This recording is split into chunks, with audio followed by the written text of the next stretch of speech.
Hulagu کے حصے میں کیا آیا ہوگا اس قتل کے متعلق۔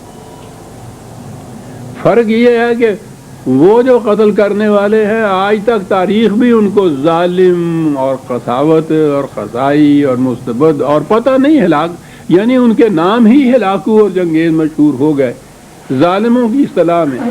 انہوں نے جو قتل کیا تو یہ شریعت حقہ کے قائم کرنے والے ہو گئے۔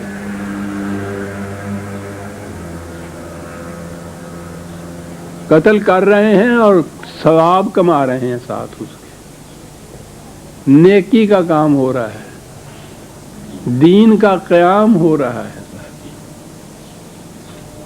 یہ دیکھا کتنا فرق ہے، یعنی وہ جو کچھ کھٹک پیدا ہوتی ہے کسی کے دل میں، قتل تو آخری چیز ہے، کسی کو ذرا سے بھی آپ تکلیف پہنچا دیں، کوئی زخم بھی کر دیں اور دل میں اگر ذرا سا بھی احساس ہے آپ کے دل میں انسانیت کی ہمدردی کا تو ایک کھٹک پیدا ہوتی ہے کہ میں نے غلطی کی جو اس سے کیا، آپ معافی مانگتے ہیں، اس کے بعد افسوس ہوتا ہے آپ کو۔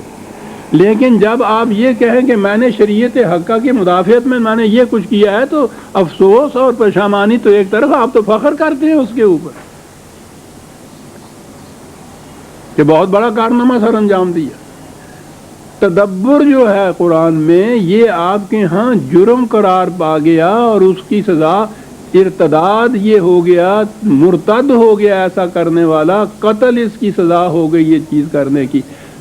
قرآن نے یہ کہا تھا کہ یہ لعنہم اللہ، تدبر نہ کرنے والے جو ہیں اگر ان کا ہی ترجمہ لو تو پھر تو یہ ہے کہ لعنت ہے ان کے اوپر، قرآن کا لو تو وہ یہ کہ یہ محروم ہو جاتے ہیں انسانیت کی خصوصیات سے، سمجھنے سوچنے کی صلاحیتیں سلب ہو جاتی ہیں، اس لیے یہ تدبر نہیں کر سکتے قرآن کے اندر۔ اور اس کے بعد آپ کے ہاں یہ انقلاب آیا معکوس کہ تدبر جرم عظیم قرار پا گیا۔ یہ تو کسی ایک فرد کی زندگی میں ہوا، منافقت سے یہ صلاحیتیں طلب ہوئی، اگر ایک قوم کی کیفیت یہ ہو جائے اور صدیوں تک یہ کیفیت رہے۔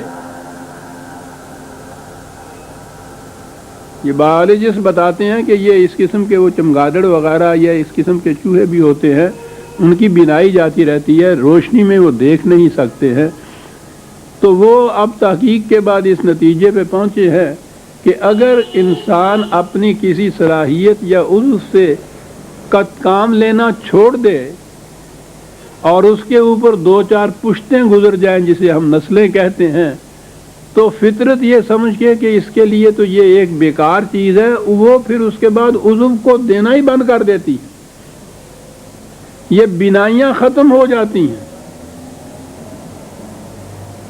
ایسے کیسز ہیں بچپن سے بیکاری کی طرح اس کو بٹھا دیا گیا، آنکھیں بند کر کے اس کی کہ اندھا بن کے وہ مانگے، بھیک مانگے۔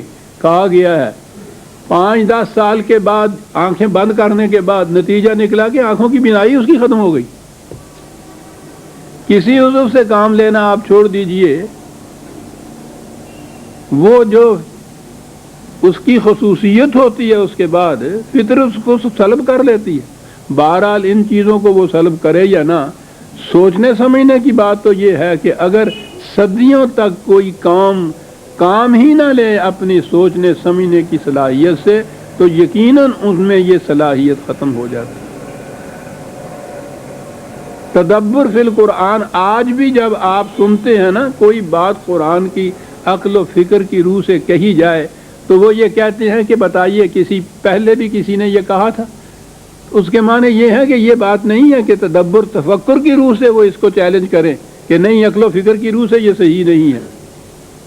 چیلنج یہ بات ہے کہ عقل و فکر سے تم کیوں کام لیتے ہو، یہ بتاؤ۔ صرف نقل جسے کہتے ہیں، منقولی کہتے ہیں اس کو، وہ یعنی جو چیز نقل ہوتی چلی آئے۔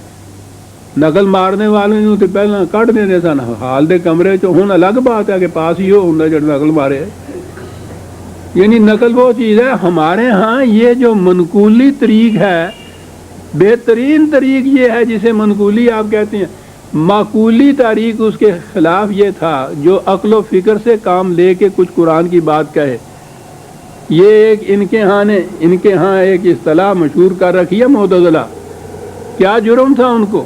معقولیین ان کو ساتھ کہتے تھے کہ صاحب عقل سے کام لیتے ہیں. یہ وہ دہائی خدا دی سکھاں دے پنڈ چ واقعی عقل والا بندہ جڑا ان تے ڈانگ مار کے مار دینا چاہیے.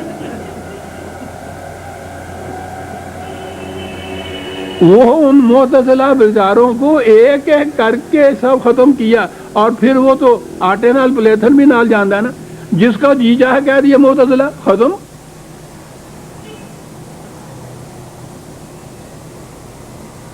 اس قدر ان کے ہاں کی معقول تصنیفیں تھیں، قرآن کی تفسیریں ایسی عمدہ تھیں، ایک ایک ورق جلا دیا ان کا. کہیں نشان نہیں ملتا ان بیچاروں کی ان تصانیف کا.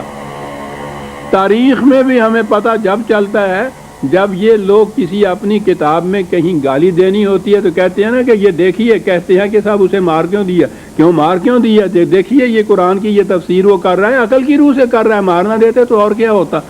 وہاں سے پتہ چلتا ہے کہ کوئی اس قسم کا تھا، اس نے عقل کی کوئی تفسیر کی تھی اور قرآن کی آیت کی یہ تفسیر کی تھی. اور وہی ہے جو ہیرے کی طرح آج بھی چمکتی ہے عزیزان من.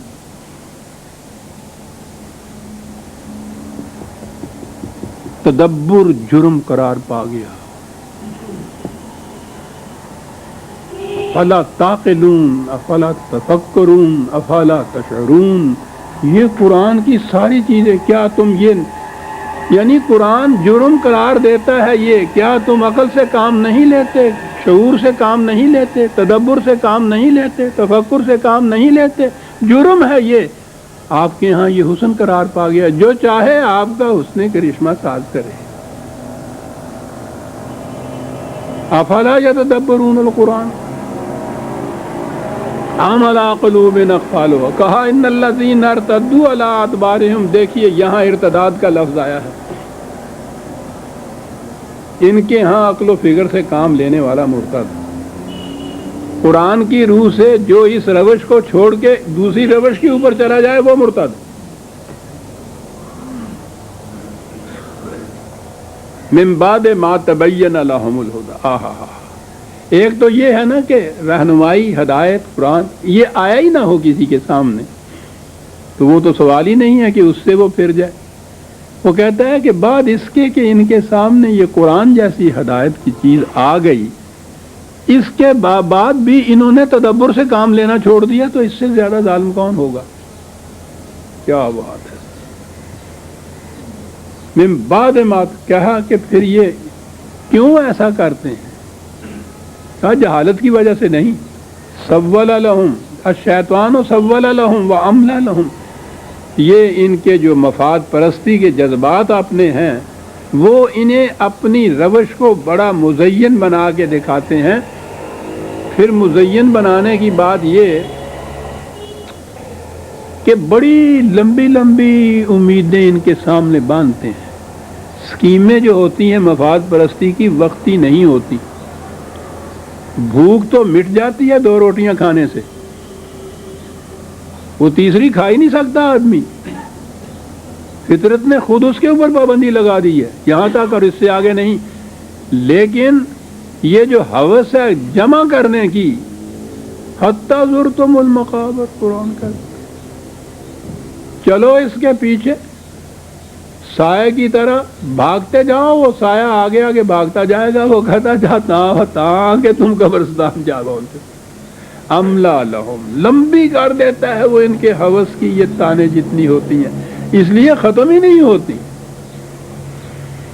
ذالک بانہم قالوا للذین کرہوا ما نزل اللہ سنطیعکم فی بعض الامر واللہ یعلم اسرارہم. کہنا کہ روش یہ ان کی کیفیت ہے کہ یہ لوگ جو قرآن سے وہی کرے ہوئے، میں نے پہلی دفعہ بتایا تھا، یہ قرآن سے جو لوگ مجبوراً جو مانتے ہیں، منافقت سے جو لوگ مجبوراً اس کے ساتھ رہتے ہیں، یہ ان سے اندر ہی اندر جا کے کہتے ہیں کہ ہم تمہارے ساتھ ہیں، یوں ہی ان کے ساتھ ملے ہوئے ہیں.